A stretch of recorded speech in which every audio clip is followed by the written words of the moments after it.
Hey guys, happy Friday. I'm trying a fun new dual camera thing. So I've got camera 1 and camera 2. Just to make it a little bit more visually interesting for you while I talk about the projects that I finished lately. The first thing that's been kind of funny is I finished a Viking hat. So I know I look so sexy right now.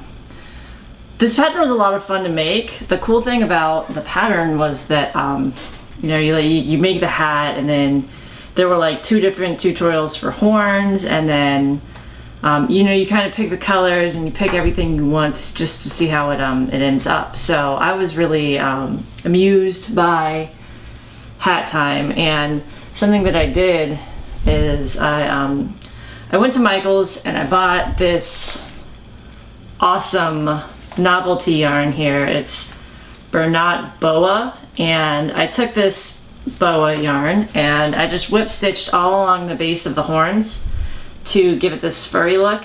And it actually took a really long time because I had to go back through and I had my little yarn needle that I'd whip stitched with, and all of the fibers tend to get caught underneath that one sewn edge. So there's like a serged edge at the top here, and the fibers will get caught and stuck under it, so you have to like go back in and fluff them out. So I made nice furry fur here with them, and finished that. And then I also bought, while I was there, this Lion Brand homespun, and this stuff, which kind of just matched it or was similar in color. It's Loops and Threads Impeccable, and I'm gonna out myself right now as a yarn snob. I don't really shop at Michael's or Hobby Lobby for yarn normally. Now I did when I first started out, and I was making some baby items. Like, it's a pretty decent place to get mercerized cotton.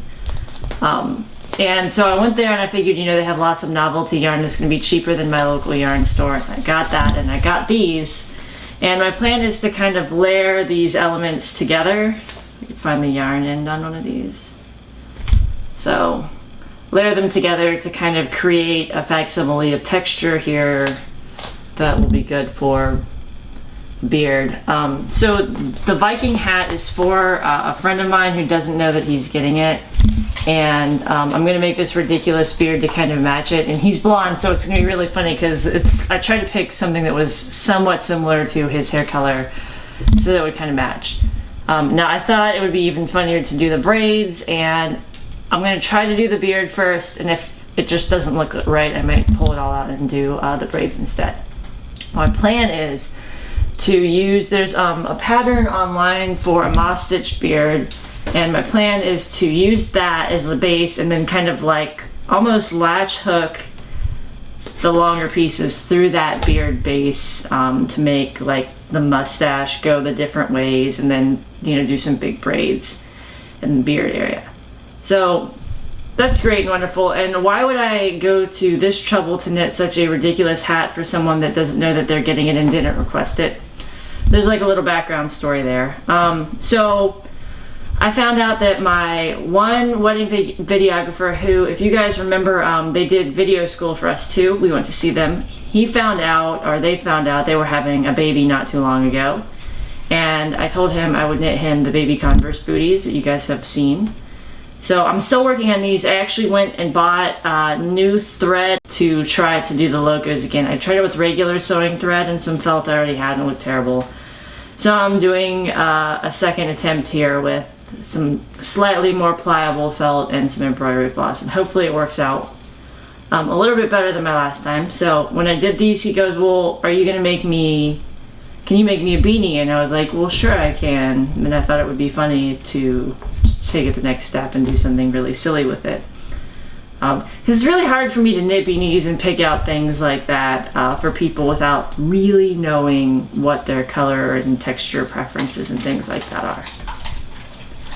So the other thing that I did that I finished recently, and I can't remember if I've actually blogged about this, I don't think I have, but I finished this little baby sweater that I had been working on since September, and all I had to do was finish one sleeve and pick up and knit the other sleeve, and I hate sleeves with a fiery passion, so it worked out really well for me that it's finally done. The one thing that I noticed, and I've got an end sticking out here, which is going to drive me nuts. The one thing that I did notice is that when I did this with the stripes, they were so wide, and since it was knit seamlessly in the round, they were so wide that I really had to completely change the yarn out. I couldn't carry it for that long without it being super visible. And I tried like several different ways, and it just never looked right. So I cut and changed out the yarn every single time. So I had a million little ends to weave in with this guy, but it turned out really cute.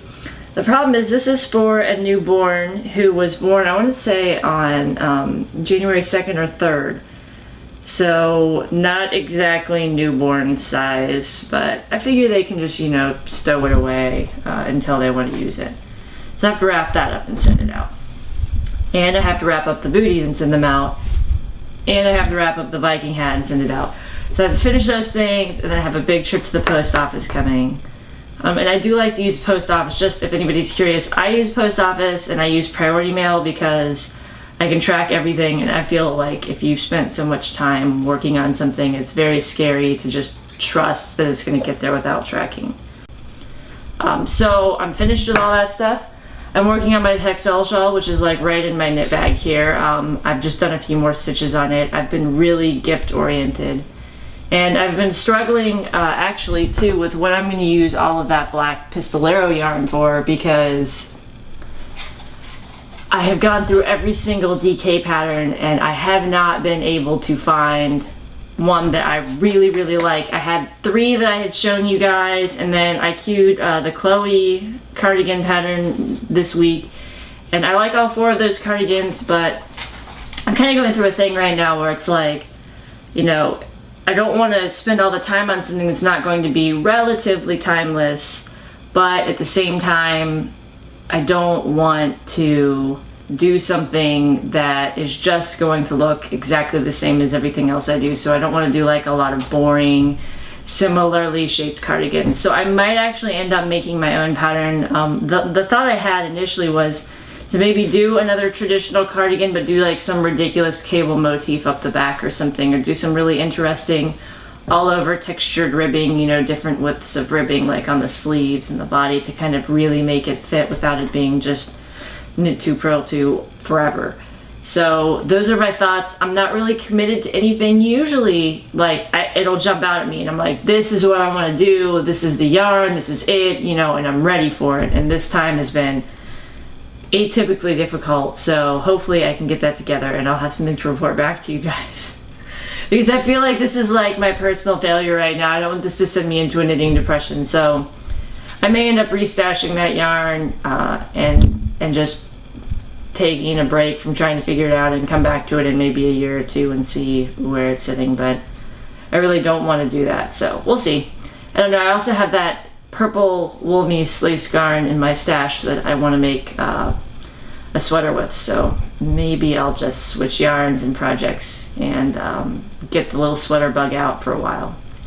We'll see. I don't know. That's where I am right now. Excited about baby items. Thought they turned out pretty well. The hat thing is cracking me up, and I'm sure that I'll have to at least post a picture for you guys with the beard when it's done, or whatever I end up doing with it. So that you can see it and laugh, because there's nothing better than a woman with a beard. We all know that's true. So have a good week. I'll see you guys next week, hopefully, if I have time. I'm hoping I will. And until then, I'll just see you in text, and have a great weekend.